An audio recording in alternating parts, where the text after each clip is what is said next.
Hey guys, welcome back to our another tutorial video. So in today's following video, I'm going to walk you through how to download the Progressive app on a device. So to download the app, you just need to follow the very few easy steps. So as we all know that Progressive app is a mobile app for Progressive insurance customers to manage their auto and other insurance policies anytime, anywhere. So you can view your policy details, access ID cards, documents, and coverage. You can also file claims and upload photos directly through the app, and you can also pay your insurance bill and see your payment schedule on the app by yourself. You can also request roadside assistance when you need it, and there is a feature called accident response that can detect a major crash using your phone and help you get help very quickly and efficiently. So to do so and to explore all these features, you need to get this app on your device. So let's get started. First, you need to go to your app store, or if you are an Android user, you can simply visit your Play Store and download the app accordingly. First, go to the app store and type the app name with Progressive.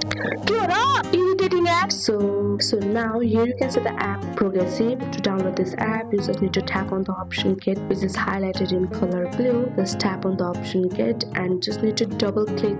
So to get this app, you just need to double click your power button. So it's done. The app Progressive will be available on a device within a very few seconds, and after the device is installed or downloaded on your device, after the app is installed or downloaded on a device, you just need to click the app and explore its amazing features. So that's how you can just download on your device by yourself. So that's it for today. Hope this video helped you. If this video helped you, do not forget to like, subscribe, and hit the bell icon of our channel. Thank you, and see you in the next video.